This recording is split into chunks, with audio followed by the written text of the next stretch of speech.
ওরা আমাকে পরীক্ষা যেদিন শেষ হয়েছে তার একদিন পর থেকে আমাকে ক্লাস দিয়েছে। তো আমি হুজুরের আসাদুল্লাহ ইকরামের নির্দেশে ক্লাস নিয়েছি। তবে অফিসিয়াল আমার শিক্ষকতা শুরু হয়েছে, কারণ তখন আমার কামিল হাদিসের রেজাল্ট আউট হয় নাই। রেজাল্ট আউট হয়েছে আরও 3 মাস পর। তারপরে রেজাল্ট আউট হওয়ার পর 1982 থেকে আমার অফিসিয়াল শিক্ষকতার কার্যক্রম শুরু হলো। তো তখন থেকে হুজুর কেবলাকে পেয়েছি, ছাত্র জীবনে পেয়েছি। 81 পর থেকে যখন শিক্ষক হলাম জামেয়ার, তখনও হুজুর কেবলাকে পেয়েছি। 1986 সাল পর্যন্ত হুজুরকে দেখেছি।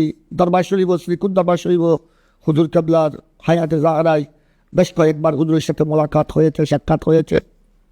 আসলে হুজুর কেবলার যে আধ্যাত্মিকতা আর হুজুর কেবলা যে এলমে দ্বীনের প্রতি হুজুরের যে জওকার শখ, আবার এখানে আরেকটা বড় মজার ব্যাপার হলো, এটা আমরা মনে করি নিজকে আমরা খুশনসিব মনে করছি। আমি হুজুরের একদিকে মুরিদের মধ্যে অন্তর্ভুক্ত, আদানা একজন মুরিদ, সাথে সাথে আমরা আমাদের ক্লাসে আমরা যারা ছিলাম, আমরা হুজুরের ছাত্র হওয়ার একটা সৌভাগ্য আমাদের নসিব হয়ে গেছে। আমার হুজুর আল্লাহ তৈয়ব শাহ হুজুর বুখারী শরীফের একটা সবক, এক হাদিস আমরা হুজুরের শিষ্যত্ব গ্রহণ করার একটা সুযোগ হলো। হুজুর কেবলা ভিজিতে আসলে নেই। হুজুর কেবলা, এটা হলো 1981 সনের ঘটনা। 1981 যে বছর আমরা কামেল হাদিস দ্বিতীয় বর্ষ, ওখানে তখন আমাদের একটা সিস্টেম ছিল, আপনার সাহাসিত্তের মধ্যে বুখারী, মুসলিম 3টি কিতাব, সাহাসিত্তের মধ্যে 3টি পড়ানো হতো হাদিস দ্বিতীয় বর্ষ সালে দুম, আর এদিকে 3টি জামে তিরমিজি, সুনান ইবনে মাজাহ, এরকম 3টি পড়ানো হতো আপনার এই হাদিস সালাব বলে প্রথম বর্ষে। তো আমরা 1980 কামেল হাদিস, তো আমরা 81-তে যখন কামেল হাদিস দ্বিতীয় বর্ষ, আমাদের নেশাবের মধ্যে সহিহ বুখারী ছিল, জিলদ আব্বাল, জিলদ সানি, প্রথম খণ্ড, দ্বিতীয় খণ্ড হুজুর কেবলা ভিজিতে আসতেন। তখন আমাদের আঞ্জুমান কমিটি যারা ছিলেন তারাও সঙ্গে ছিলেন হুজুর আমাদের ক্লাসে। যেহেতু আমরা প্রথম ক্লাস কামেল হাদিস দ্বিতীয় বর্ষ, হুজুর ঢুকলেন, আমরা কী পড়তেছি হুজুর দেখলে আমরা বললাম হুজুর সহিহ বুখারী শরীফ। তো হুজুর কেবলা আমাদের থেকে একটা নুসখা নিলেন, সহিহ বুখারীর পাণ্ডুলিপি আমরা হুজুরের হাতে দিলাম। তখন আমাদের শেখুল হাদিস ছিলেন আল্লামা আব্দুল হামিদ রহমতুল্লাহ, হুজুর চেয়ারে বসে আছেন। আল্লামা তৈয়ব শাহ কেবলা রহমতুল্লাহ, হুজুর বসেন না চেয়ারে, শিক্ষক আমাদের শিক্ষাগুরু উনি বসে আছেন, হুজুর দাঁড়ানো অবস্থায় আছেন, আঞ্জুমানের কমিটিও দাঁড়ানো অবস্থায় ছিলেন। তো হুজুর বললেন, একজনকে বললেন আপনি মতনখানি করুন। তা আল্লাহর মেহরবানি, এই মতনখানি করার সুযোগটা আল্লাহ আমাকে দিয়েছিলেন।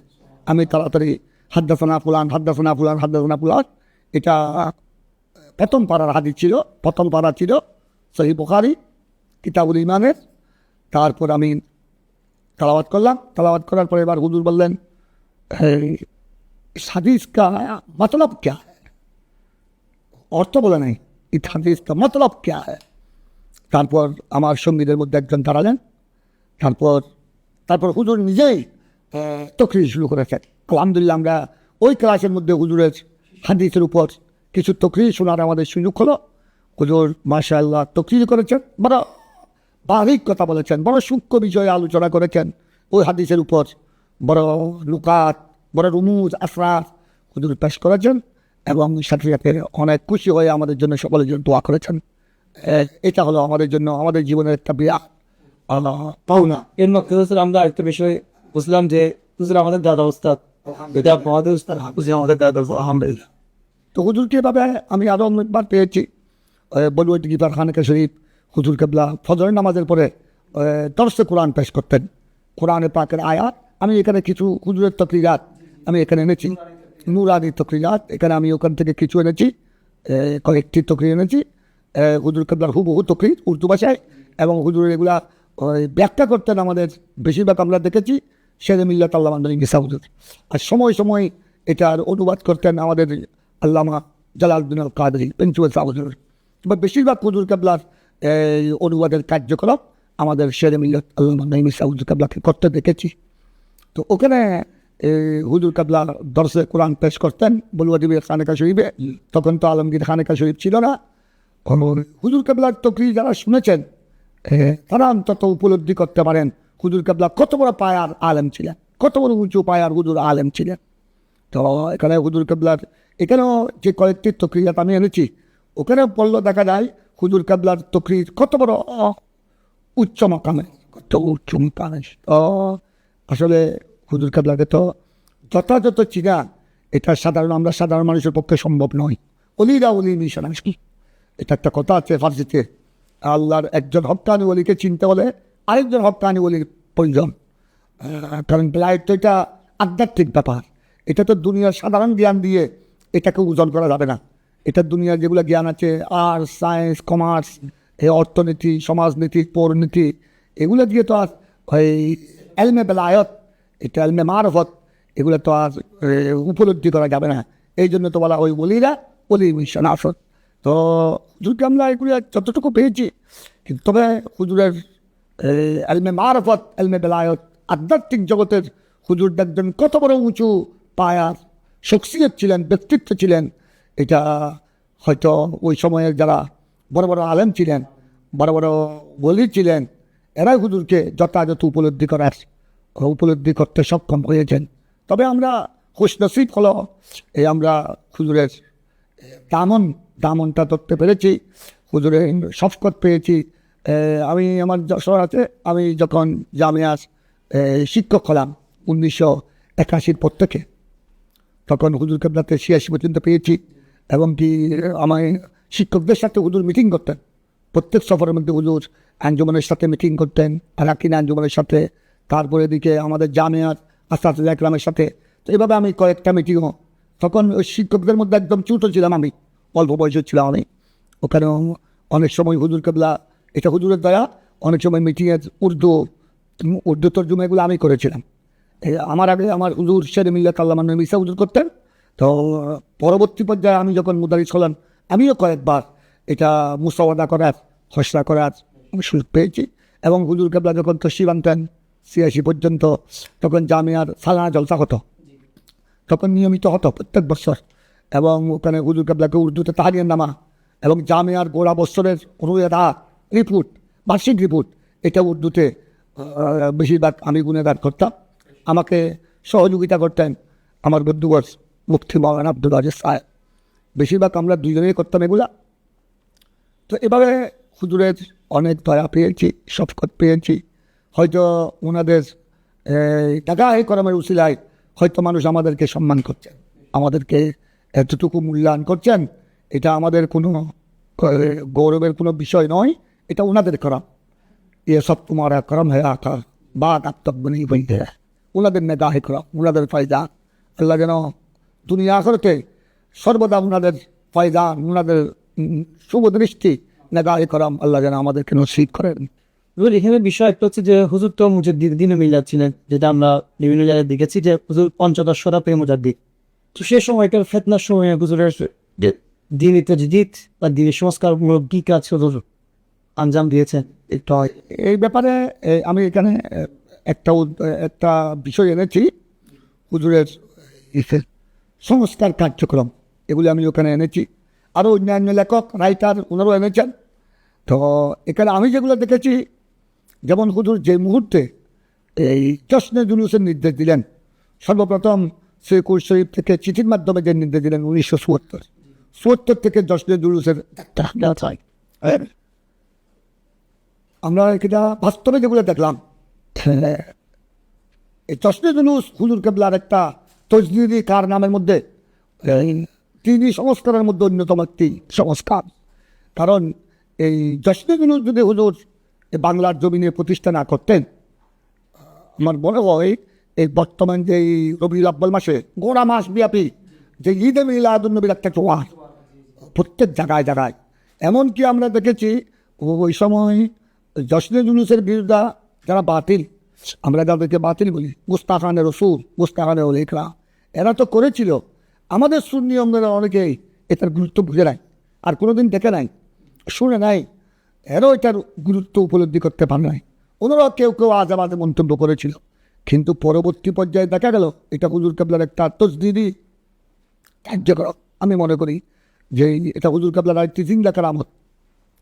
এটা এমনভাবে আল্লাহ তবারক ওয়া তাআলা আল্লাহর বান্দাদের অন্তরে এমনভাবে স্থান করে দিয়েছেন, এখন প্রত্যেক সুন্নি দরবার গোড়া বাংলাদেশে, শুধু চট্টগ্রাম নয়, আবার ঢাকা রাজধানী থেকে শুরু করে উত্তরবঙ্গ, দক্ষিণবঙ্গ, একদম গোড়া বাংলাদেশের পূর্ব পশ্চিম উত্তর দক্ষিণ আপনার রবিউল আব্বাল মাসে জুলুস বের করছে। এবং এটার দ্বারা এমন একটি তসদিদি কাম হয়েছে যে বাতিলরা আগে যেভাবে এই রবিউল আব্বাল মাস আসলে তারা যেভাবে বেদাত শিরকের ফতোয়া দিত, এইটা আবার কুলি বিভিন্ন সময় এরা বড় বড় পোস্টার বের করতো, এইটা আবার কুলি। যে ঈদ দুটি মুসলমানের ইসলামের মধ্যে দুটি, ঈদ উল ফিতর, ঈদ উল আদহা, আবার ঈদে মিলাদুন্নবী 3 নম্বর ঈদ কোরআন থেকে আসলো।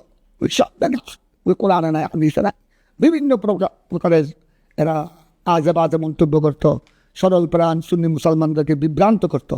কিন্তু আল্লাহর শান এই জশ্নে জুলুস প্রবর্তনের পর থেকে এটা যখন চতুর্দিকে যখন এটা সারা পড়ে গেল, বিস্তার লাভ করলো, বিস্তৃত হয়ে গেল, চতুর্দিকে যখন জশ্নে জুলুসের ডঙ্কা বাঁধা শুরু করলো, এখন তারা নিজেই তাদের গর্তের মধ্যে ঢুকে গিয়েছে।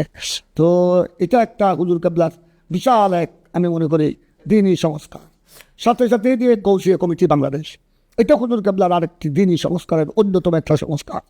কারণ আগে আমরা ছাত্রজীবী আমরা দেখেছি, আগে রবিউল সানি মাস আসলে ফাতিহা দেখুন, এরপর আমরা দেখতাম এই যেটা রবিউল সানির 10 তারিখ দিবাগত 11 শরীফ 11 শরীফ রাত, এখানে বস কিছু কিছু সুন্নি অঙ্গনে, কিছু কিছু সুন্নি দরবারে বস কিছু খতমে গৌসিয়া শরীফ হতো, কসিদে গৌসিয়া আলিয়া তেলাওয়াত হতো, গৌস পাকের কিছু মন্তবত শান মান আলোচনা হতো, বস একটা সিন্নি হতো, এবার সালাতু সালাম মিলাদ কিয়াম, এতটুকু সীমিত আকারে।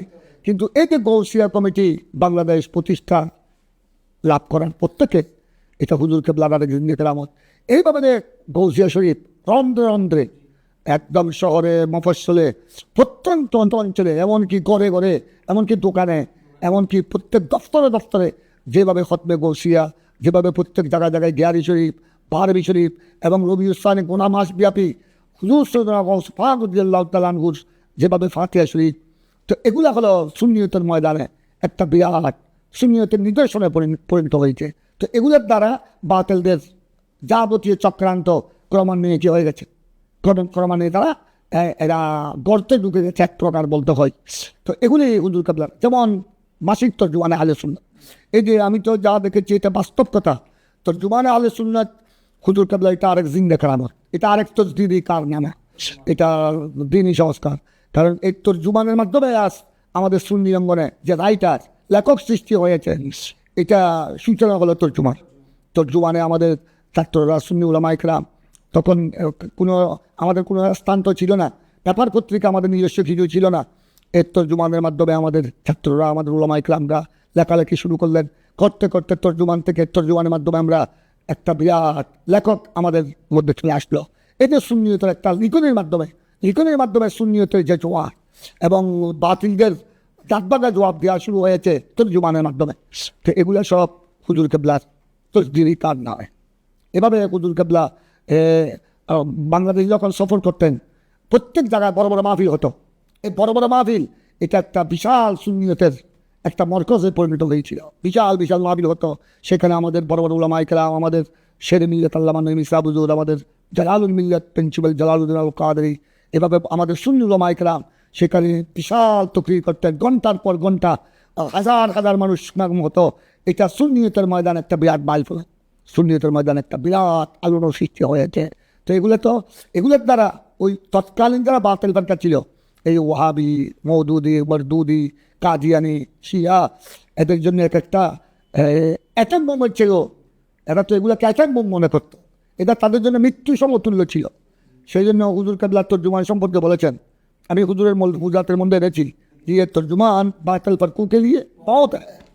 তো আসলে দেখা যায় হুজুর কেবলার এই সমস্ত ব্যাপক কর্মকাণ্ডের মাধ্যমে বাতিলরা যেভাবে দমে গেছে, বাতিলরা যেভাবে গর্তে ঢুকতে বাধ্য হয়েছে, তো এটা তো হুজুর কেবলার একটা বিরাট তসদিদি কারনামা, দিনই সংস্কারে হুজুর কেবলার একটা বিরাট অবদান।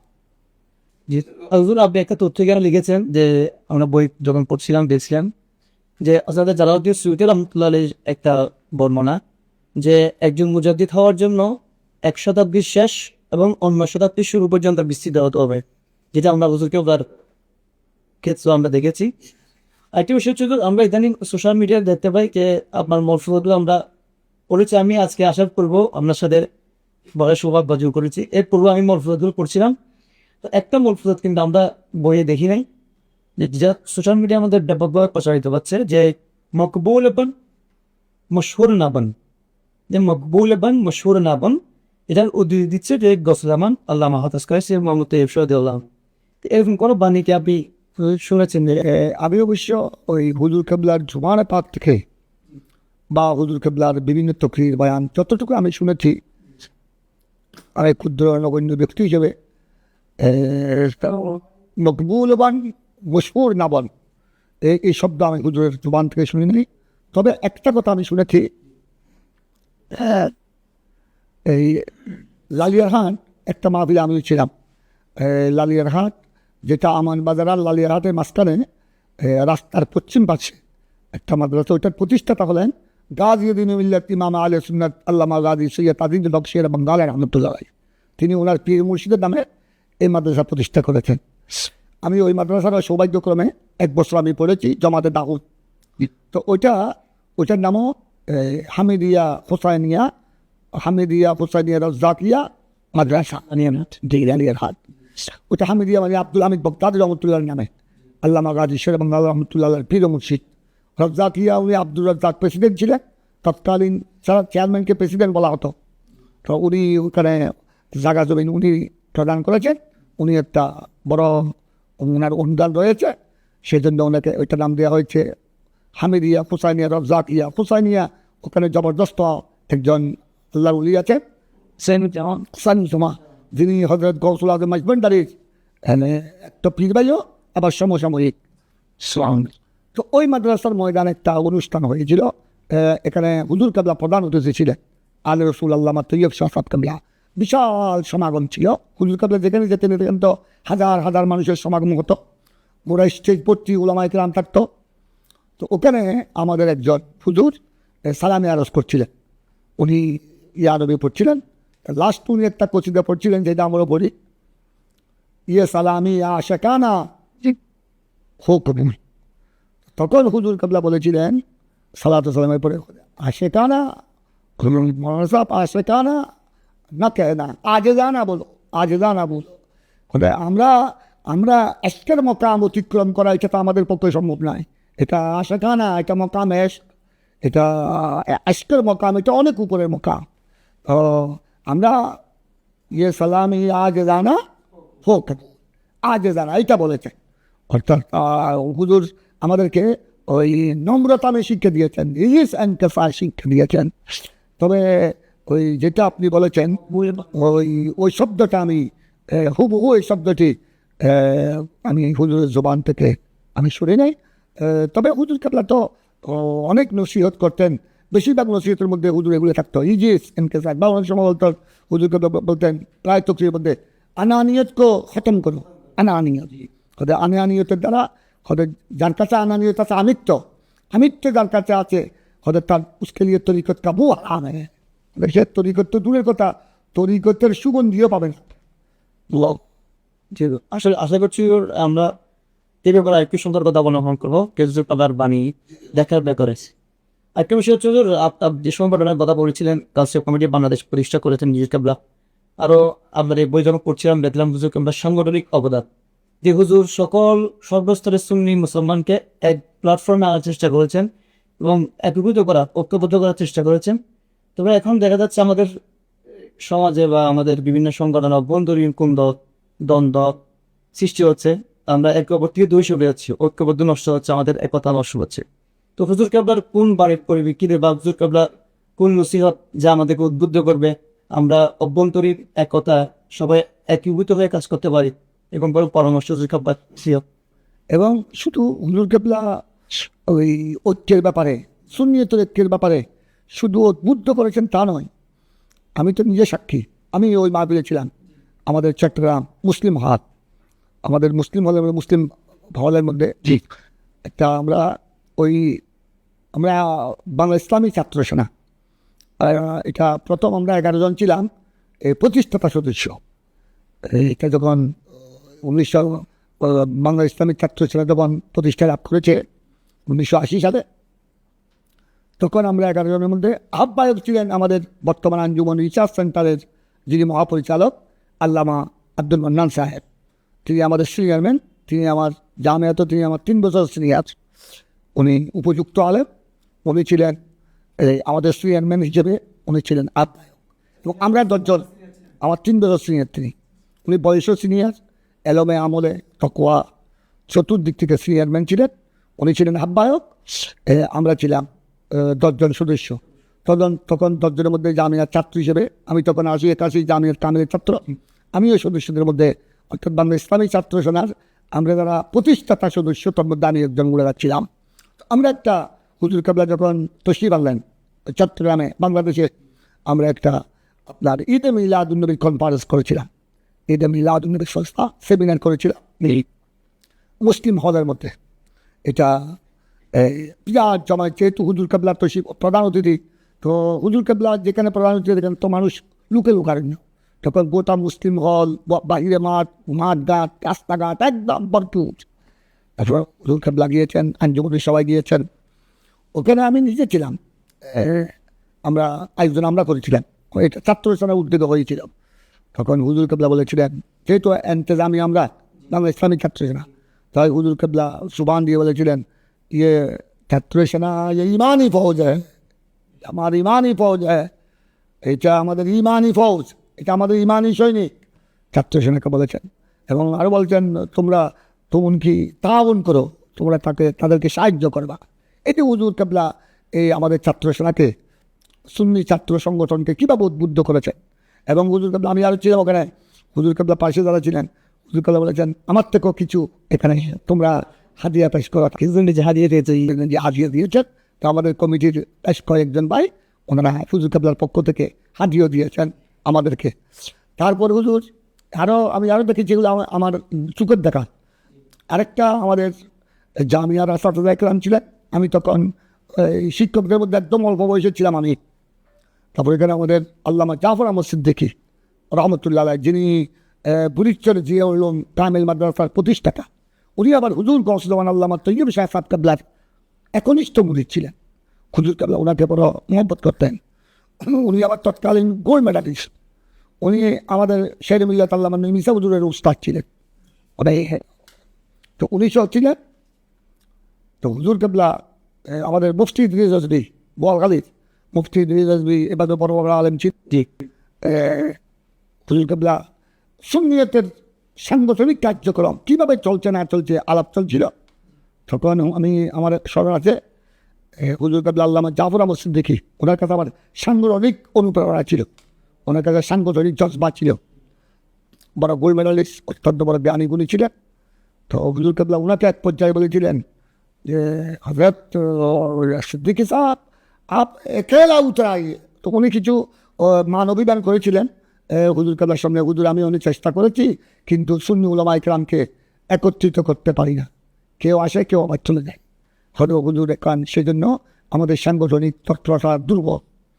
তো তখন হুজুর বলেছিলেন এক পর্যায়ে যে, আপ একেলা উতরাইয়ে ময়দান মে, ফেরেশতা আপকো সাথ দেंगे। আপনি একা নেমে যান সুন্নিয়তের স্বার্থে, সুন্নিয়তের ময়দানে আপনি একা নেমে যান, দেখবেন আল্লাহর বন্দা আপনার পাশে না থাকলেও আসমান থেকে ফেরেশতা চলে আসবে। তো হুজুর কেবলা এভাবে সংগঠনকে মজবুত করার জন্য হুজুর কেবলা অনেক বয়ান পেশ করেছেন। এবং আমার বিভিন্ন মিটিংয়ের মধ্যে আমি নিজে ছিলাম, বড় বড় উলামা ইকরাম ছিলেন, আমাদের জামিয়ার উলামা ইকরাম তো অবশ্যই ছিলেন, আল্লামা মুফতি ইদ্রিস আজমি, আল্লামা জাফর আহমদ সিদ্দিকী, ওনারা বড় বড় উলামা ইকরাম ছিলেন। হুজুর কেবলা প্রায় ওনাদেরকে বলতেন, ভাই লোক ইত্তেফাক কে সাথ ये काम करना, এটা সংগঠনকে মজবুত করার জন্য প্রায় বলতেন। তো মূল তো কথা এটা, কারণ ঐক্য ছাড়া তো সুন্নিয়তের হেমত জোরদার হবে না, এটা তো চির সত্য কথা। আপনাদের একই বিষয় হচ্ছে, গাছের কমিটি বাংলাদেশ এত বড় একটা সংগঠন প্রতিষ্ঠা করেছেন, হুজুর আমরা দেখি যে হুজুর নিজের নামের দিকে নিসবত করেন, এটা গসবাদের নামের সঙ্গে নিসবত করেছেন। এর রহস্যটা বা এটা এটা আমি যতটুকু উপলব্ধি করেছি, এটা এটা হুজুর কেবলা, এটা একটা অবশ্যই আধ্যাত্মিক ইশারা। যেমন আলমগীর খানকা শরীফ, এখানেও একটা আধ্যাত্মিক ইশারা রয়েছে, গৌস পাকের দরমান। তো গৌসিয়া কমিটি বাংলাদেশ, এটাও আল্লাহ নবীদের কাজ তো সব কিছু আধ্যাত্মিক ইশারার মাধ্যমে হয়, রুহানি জগতের ইশারা ইঙ্গিতের মাধ্যমে হয়। এখানে এটা হুজুর কেবলার বড় অবদান। তো হুজুর কেবলা ইচ্ছা করলে তো তৈবিয়া কমিটি বলতে পারতেন, তাহিয়া কমিটি বলতে পারতেন, কিন্তু হুজুর গৌসিয়া কমিটি বলে হুজুর আমাদেরকে একটা সুযোগ করে দিয়েছেন।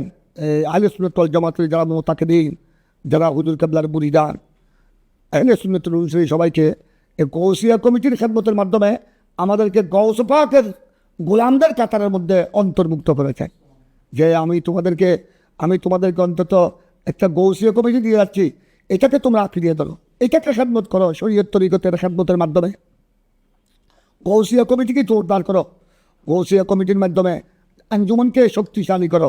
যদি গৌসিয়া কমিটির খেদমত যথাযথ নিষ্ঠার সাথে করো, তোমরা গৌস পাকের সৈনিক হিসেবে হাসরের ময়দানে হাজির হতে পারবে।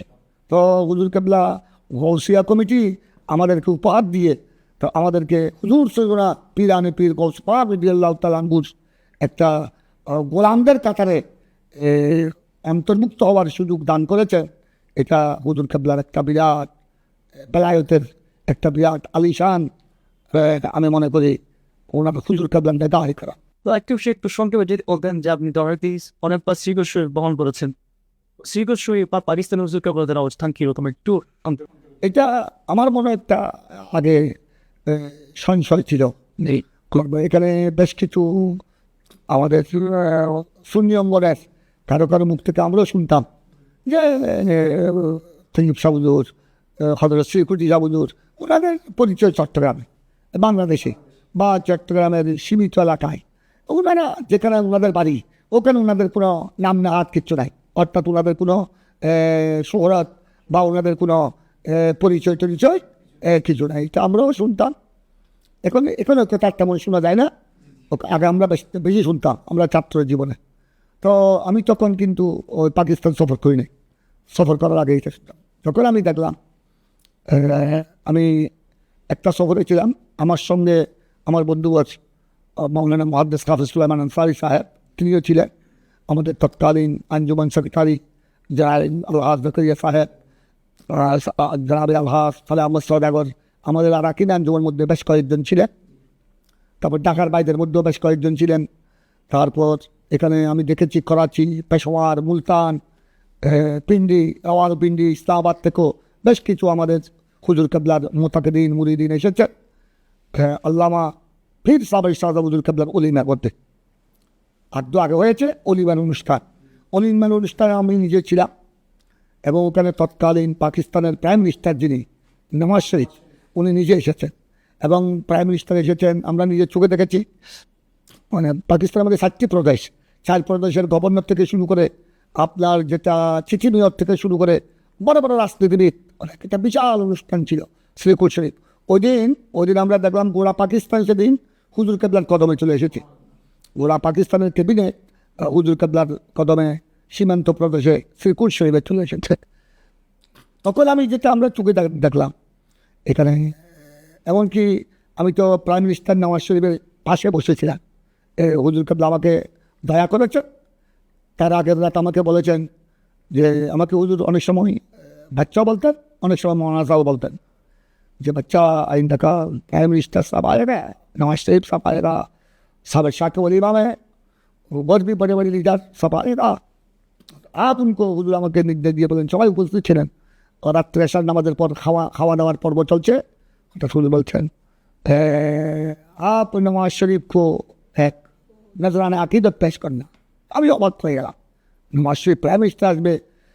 তারপর আবার হুজুর বললেন, হুজুর হয়তো আমার ভিতরের অবস্থা জানতে পারলেন যে আমি বিচলিত হয়ে গেছি। মানে উনি একজন পাকিস্তানের প্রাইম মিনিস্টার, আমি ওনাকে কী ভাষায় নজরানা আকিদত পেশ করবো। তো বলুন, তারপরে আমাকে আবার তসল দিলেন, भाई भी सोचता हूँ आप भी सोचिए, भाई भी मैं भी देखता हूँ।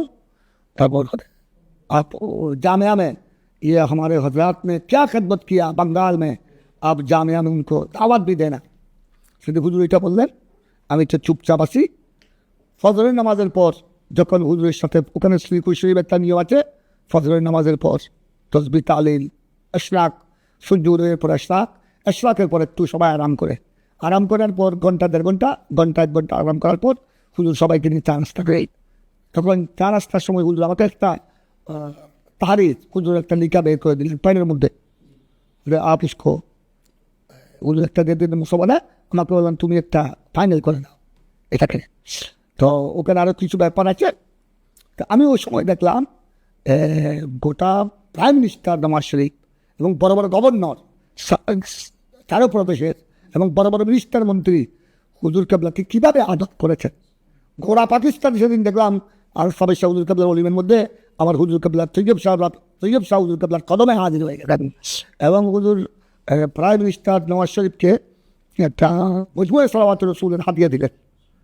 ওখানে দরবার শরীফে এটা নিয়ম আছে, আমরা জামিয়াতে এটা নিয়ম আছে, বিদেশি কোনো বড় আলেম আসলে, বড় আল্লামা আসলে আমরা মজমুয়ে সালাওয়াতুর রাসূলের হাদিয়া দিয়ে থাকি। এটা শ্রীকুর দরবারও এই নিয়মটা জারি আছে। তো হুজুর কেবলা মজমুয়ে সালাওয়াতুর রাসূলের হাদিয়া ওনাকে দিলেন। তারপর হুজুর কেবলা ওনাকে নসিহত করতেছে।